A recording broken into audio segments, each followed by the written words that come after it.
So, does anyone here feel a little stressed out? Of course, we all have things that stress us out in life. In fact, I bet most of us were stressed out about something before we even got here. And we're not alone. One church recently took a survey of their congregation to gauge the stress level of their people. They found that 76% of those surveyed find themselves worrying almost all of the time, which means only 24% of the people in that church said they don't worry at all. That's a pretty small ratio of people who don't spend their time worrying. So it's clear that one thing we could use more of is less stress. Stress and worry weigh us down. Think about what we tend to worry about. Maybe you worry about letting someone down. Maybe it's family or friends, or maybe it's people at work. Whoever it is, you spend a lot of time stressing about how you can maintain some level of keeping the people in your life happy, healthy, and taken care of. Maybe even before yourself. For others of you, maybe you're stressing out about what people think of you. You worry over the impression others have of you, your reputation in the community or at work, or even the words they might say behind your back. And this consumes you. Or maybe you stress about failing at something. Your stress stems from trying so hard to stay at a certain level of success in whatever you're doing. And the thought of failing even just a little bit keeps you wound up and worried. And then there are, of course, the more obvious stressors in our lives: our finances, our children, our marriages, our jobs, the things and people we interact with every single day. The things that are most important to us can be some of the biggest stressors in our lives. I think there are 4 specific words we use to describe what we feel in these situations: stress, anxiety, fear, and worry. And while they're all sort of related to each other, it's important to understand that each one comes with its own set of issues. Stress almost always has an external trigger. Something happening in your world sets it off. You have a big family gathering coming up. You have a big presentation at work. Your money is tight, but your car needs repairs. Whatever it is, there's always a specific external cause that triggers that feeling of stress. Then there's fear. Fear is similar in that it typically comes from an external trigger, but that trigger is much bigger. You were just laid off from your job. You've been diagnosed with a serious illness. It's a gripping, deeply rooted feeling that comes from some sort of external threat in your life. And then there's anxiety. Anxiety has an uncertain trigger. You're not exactly sure where it's coming from, but you know you're feeling it. You can't exactly figure it out, but you're feeling the constant spinning of anxious thoughts in your mind. It could be from one thing or maybe even multiple things, but you just aren't sure. It's a feeling that comes from uncertainty. And finally, there's worry. Worry is an internalization of an external problem. You know what's stressing you out or giving you fear, and you spin it over and over again in your mind. You can't quit focusing on it. That's worry. It's an internal attempt to control the external sources of your stress. Now, before we go any further, let's just say that some of you may be dealing with a lot of stress or fear or anxiety or worry in your life right now. So much, in fact, that it's leading you toward addiction or depression or some difficulty managing your life. I think all of us are facing those feelings in some form or another in our lives. And all of us are stressing more when we really want to stress less. I believe that all stress cuts away at the kind of life Jesus came to bring us. He wants to speak into your stress, your worry, your anxiety, your fear, to set you free to live a better life story. Whether you're a Christian or not a Christian, I think what Jesus says about this topic is important because stress, worry, fear, and anxiety are all part of the human condition. And since we're all human, that means we're all going to deal with these issues. During Jesus' ministry here on earth, he once gave a profound message to a huge group of people, which the Bible refers to as the Sermon on the Mount. And in this message, he addressed the topic of worry. Therefore, I tell you, do not worry about your life, what you will eat or drink, or about your body, what you will wear. Is not life more than food, and the body more than clothes?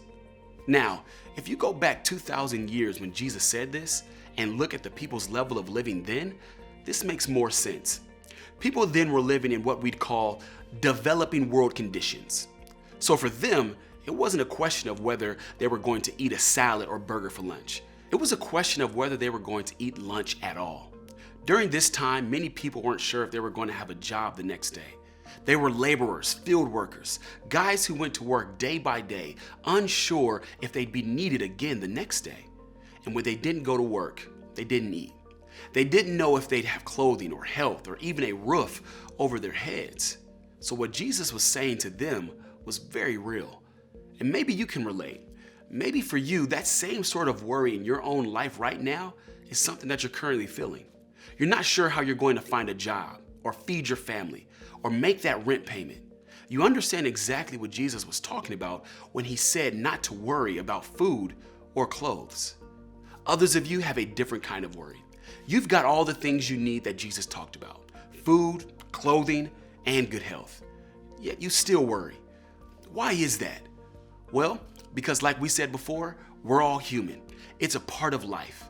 No matter how much money you have, how much food you have, how much comfort you have, chances are you're still going to worry.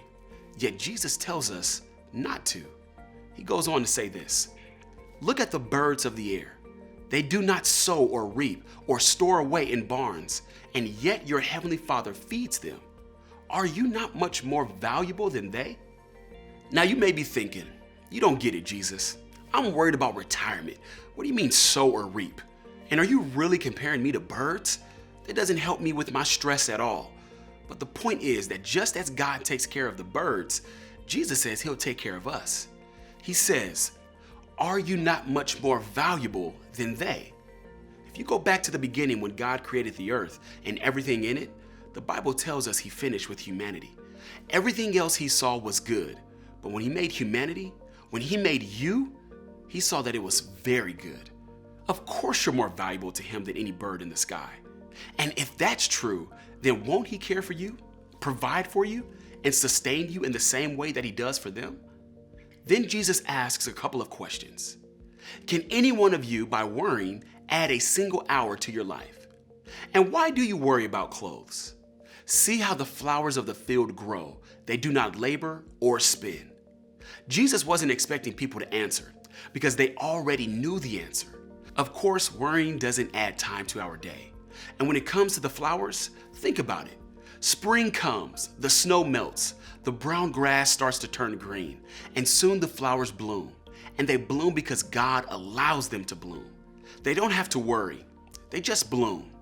Then Jesus gives us an example that's a little easier to understand: a human. "Yet I tell you that not even Solomon, in all his splendor, was dressed like one of these." Solomon lived about 1,000 years before Jesus. He was one of the wisest and richest kings in the history of the nation of Israel. He had everything, yet Jesus said even Solomon wasn't dressed as glorious as the flowers of the field. That's a pretty big deal. He goes on, "If that is how God clothes the grass of the field, which is here today and tomorrow is thrown into the fire, will he not much more clothe you, you of little faith?" Okay, that stings a little, right? To be called of little faith, but I think Jesus' point is this: our willingness to stay stressed, anxious, worried, or afraid is, in some ways, a part of a spiritual condition. God cares for the things that grow and die so quickly that we almost don't even notice that they're there. Yet he tells us that he cares for us that much more. And still, we worry. And when we do, it's telling us that we've got an issue with our faith. So, Jesus says it again: "Do not worry, saying, 'What shall we eat?' Or 'What shall we drink?' Or 'What shall we wear?' For the pagans run after all these things, and your heavenly Father knows that you need them." Jesus is telling us that when we believe in God, we can trust that God knows what we need. We can trust that he'll take care of us. We don't need to chase the same things that everyone else is chasing. We just need to trust that our heavenly Father knows what we need. And then Jesus finishes, "But seek first his kingdom and his righteousness, and all these things will be given to you as well. Therefore, do not worry about tomorrow, for tomorrow will worry about itself. Each day has enough trouble of its own." Seek him first. Focus our eyes on him first. Look to him instead of our stress or worry or fear or anxiety. And when we do, we'll be given everything we need to get through the day. If that's true, then why are we still so stressed? No matter what's causing your stress, I want you to try one thing this week. Picture your stress as one end of a rope.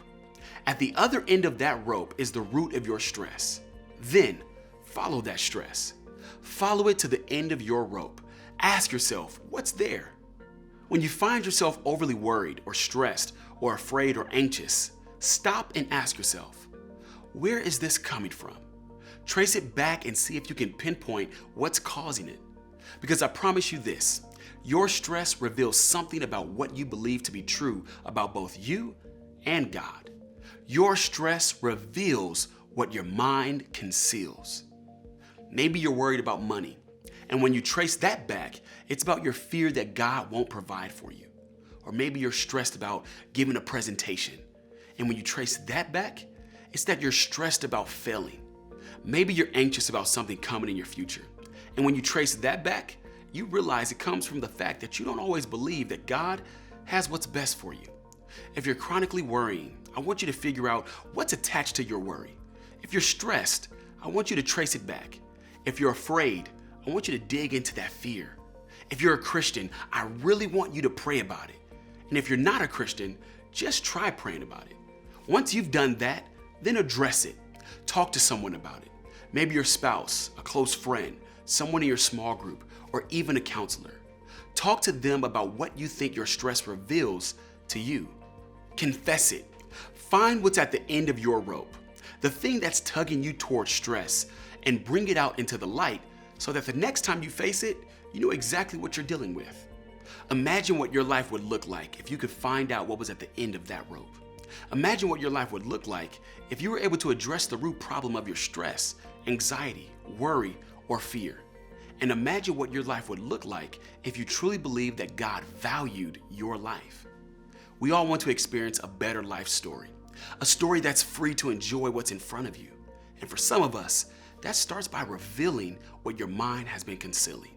And maybe today is the day that you begin to discover ways to enjoy life more by stressing less.